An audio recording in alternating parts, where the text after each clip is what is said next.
1-800-277-6026.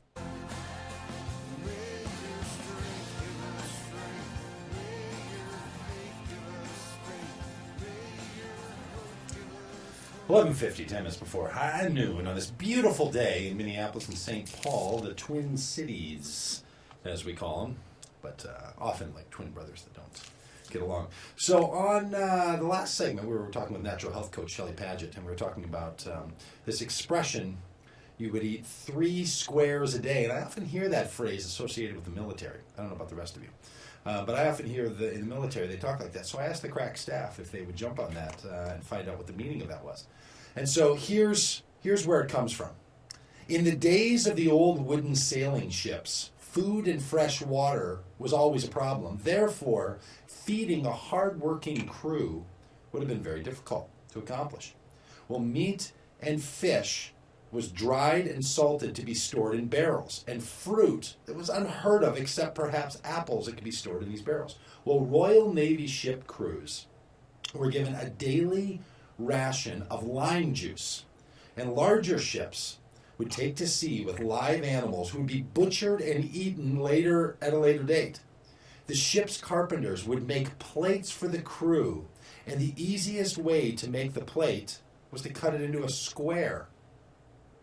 And it was these square sections of wood that made up the plates. So the square-shaped plates would allow them to be stored away easily, and wooden ones wouldn't break, irrespective of how violent the ships became with the movement and bouncing around. So when the ship sea state allowed, and there was sufficient food available, then every effort would be made to provide the crew with a hot and edible meal. And this would be collected from the galley and eaten with some sort of relish on the mess deck at the tables there, utilizing the square sections of the plate. Therefore, you achieved 3 square meals a day. You could be said that you were doing very well. And it's an expression that's still used today. Naval shipping expression. That you got 3 times, you got a square meal. Not just a little thing you'd grab, but actually enough to put on your plate. 3 squares a day. How do you like that? I thought it had to do with the 4 food groups. Couldn't have been more wrong. You know, that kind of makes me think, Rover. What else have I been wrong about?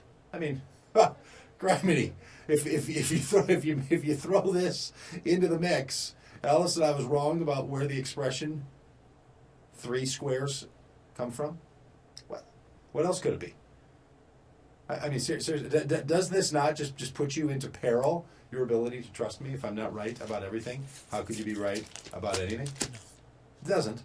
Not at all. Really? No. Well, that's good to hear. I mean, who actually knows that? That information? Yeah. Well, apparently people that have access to the internet know that.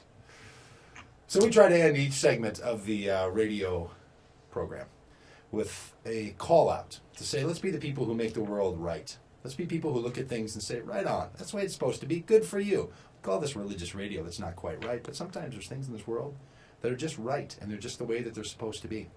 That's why we have folks on like Joel Vestal, who's going around and he's saying, you know what, I can't change the whole world. I can't change everything. But I'm an entrepreneur. I can start things up. I can get passionate. I can get fired up. I can gather people around me. So I'm going to go do what I can do.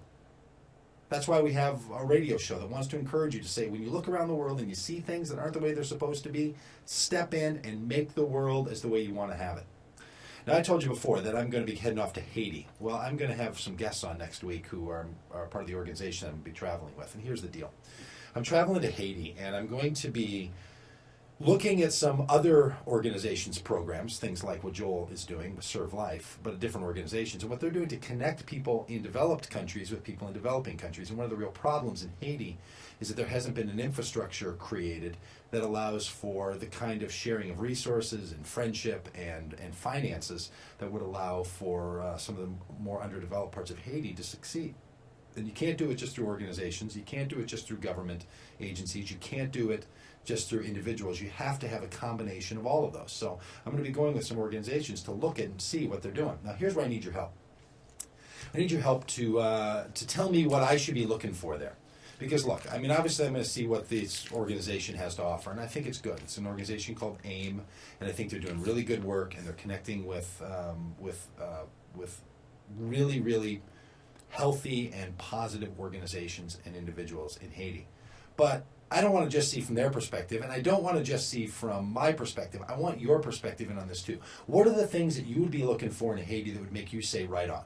So I want to hear that from you. You can send it in to the input channel there, or to the input link on the Doug Pagitt Radio website. You can email it to me. You can go over to the Facebook group, facebook.com, Doug Pagitt Radio. You can let me know there. And I really do want to see this. And I'm going to try to find the places in Haiti where they're doing the kinds of things that you think are right on, the kinds of things that you think are good. So if you have been to Haiti, if you've worked in Haiti, if you know programs that are going on in Haiti, if you're connected with an organization that's already working in Haiti, I would like to hear this. And I want to have my experience in Haiti not only reflect the organization that I'm going with and my own perspective, but also the listeners of this radio program. So I'm interested in your input on what's happening in Haiti, because I know that there are great things going on.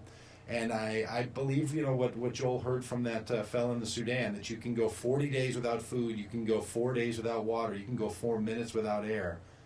It's a great phrase, but you can't go 4 minutes without some hope. And I want to be able to tell those stories, and I want to see what's going on. Now, I'm going to be putting this radio show together on the fly and trying to get all the details back to our friend Grover here so that he can put the radio show together and run it. So we're hoping that this works. We're hoping that there's enough infrastructure there in Haiti, that the programs that are created over the little segments of the show that are created over the course of the week can be emailed back and be compiled together into a radio program. So, that's kind of cool in its own right. And I won't be here on that particular morning because on the 30th I'm going to be flying out of Haiti and back here to the United States. So I'm interested in your input on what you would like to see as the right-on stories that are coming out of Haiti, because we all see the big news programs. You know that CNN is doing a big thing here in the next couple of weeks, and here in Minneapolis and St. Paul, there's a big effort going on with Feed My Starving Children to pack millions of pounds of food to be sent down to Haiti. So I know that all that is going on, and you know that there are already good things that are going on in Haiti, but I want to take a look at it and say, let's have the report that comes out of Haiti on this radio program on May 30th be something that reflects what you're interested in as well as what I'm seeing. Because I'm a little torn about it, actually. It's hard for me to go into a difficult human situation like Haiti and not be involved in hands-on effect there in Haiti. And that's going to be one of my struggles while I'm there, is it legitimate to be there? Is it legitimate to be looking at these people and saying, I want to tell people about your story, but not actually do something to change their circumstance? I'll tell you right off the bat, and you'll probably hear this in many of the segments that come out of Haiti, that's going to be the most difficult thing for me. Because I'm an activist, and I want to see the world changed, and I know that other people do too, so I like to bring people together to make that happen. And having to wait between seeing the situation and connecting the resources together is something that makes it a little bit more difficult for me. So I want your input on this, and you can do that in the variety of places that I mentioned to you over there at DougPagittRadio.com at the input link.